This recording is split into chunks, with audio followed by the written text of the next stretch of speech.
Hello, it is me again, Jay Lee from Jay Lee's Corner. This is gonna be a very short review because it's not even a review of a whole episode.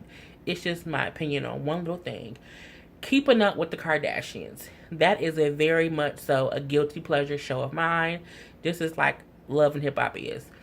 Basically, because I have a love hate relationship with the Kardashian Jenner clan.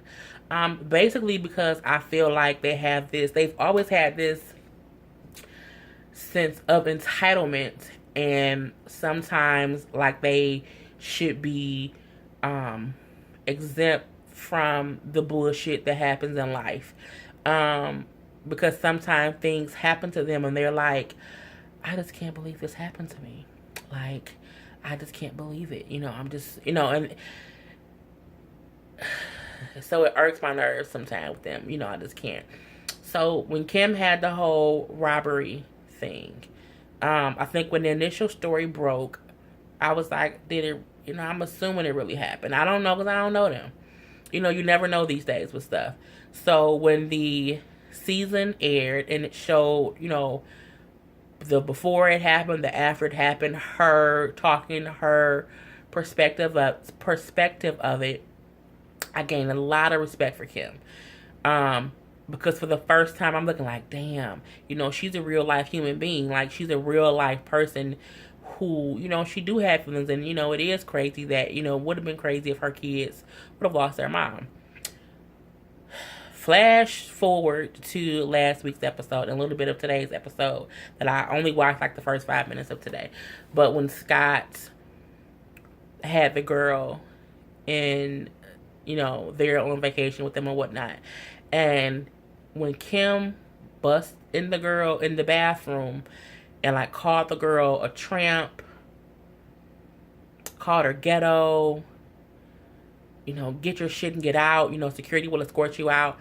When I tell you I was utterly fucking disgusted at Kim, only because you were talking on that same episode about how you're just now getting back out to, back out after the robbery thing, how, you're so scared of stuff and how there's so many people around you that you don't know. So for you to have went through that experience and then for you to, because what you said last episode towards the end is, we should go scare her and bust in the bathroom door. That's what those robbers did to you. That's what they did to you. They scared the shit out of you. And no, you didn't tie the girl up. No, you didn't rob her.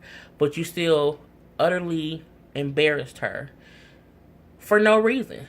You ain't fucking Scott. Your sister not even fucking Scott. How are you upset with him because he had a female in his room? Not even in your room.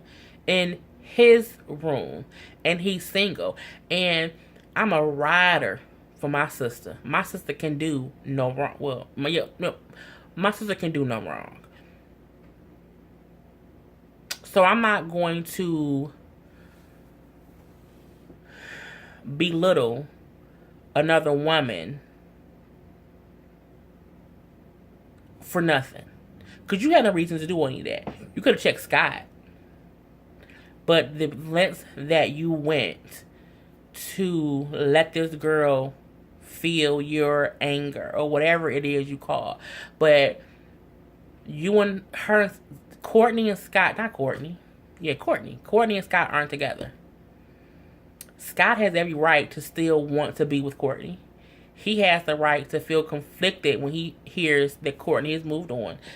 Anyone has a right to feel that way.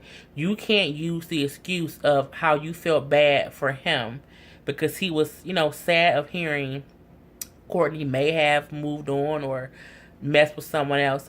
He's human, so he was having that feeling. So now you're like, well, you made me feel guilty and I felt bad for you and you have another girl here, you're doing the same thing she's doing. But it's not your fucking job, bitch, to do that to this girl who you don't even know. I assume she knew the girl. And that's why she was like, was calling her all kind of names as if she acted as if it was someone she knew. who was in the bathroom. You fucking groupie. It was like it was someone she knew. Now, if it's your friend who you know her and she know the situation and she snuck in to meet Scott, I get that that's why you upset. If it's a perfect stranger, bitch, what you mad for? Like, what the fuck was you pissed off for? So in that moment of her doing that, I lost respect for her because you did the same thing to her that people do to you. They belittle you just because. You belittle that girl just because on camera. You know how embarrassing it is to have someone come embarrass you in front of everybody on camera and then make you leave as if she didn't do anything wrong, because as you said, Courtney and Scott not together. So her hooking up with Scott, she wasn't wrong.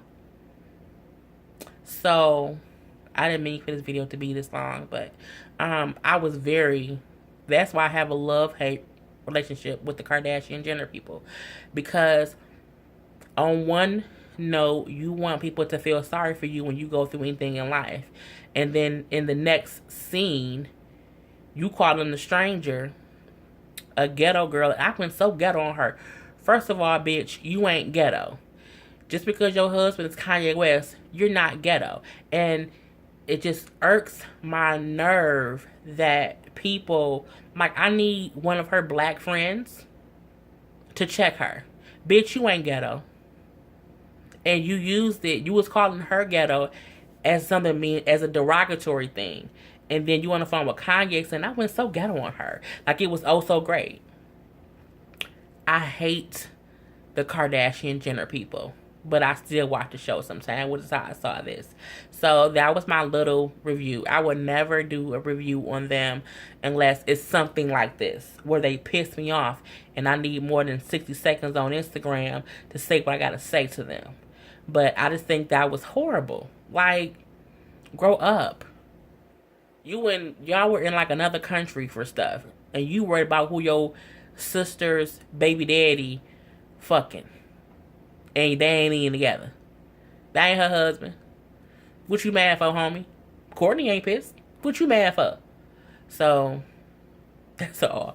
This is Jaylee's Corner. Please subscribe. Until next time, people. Peace.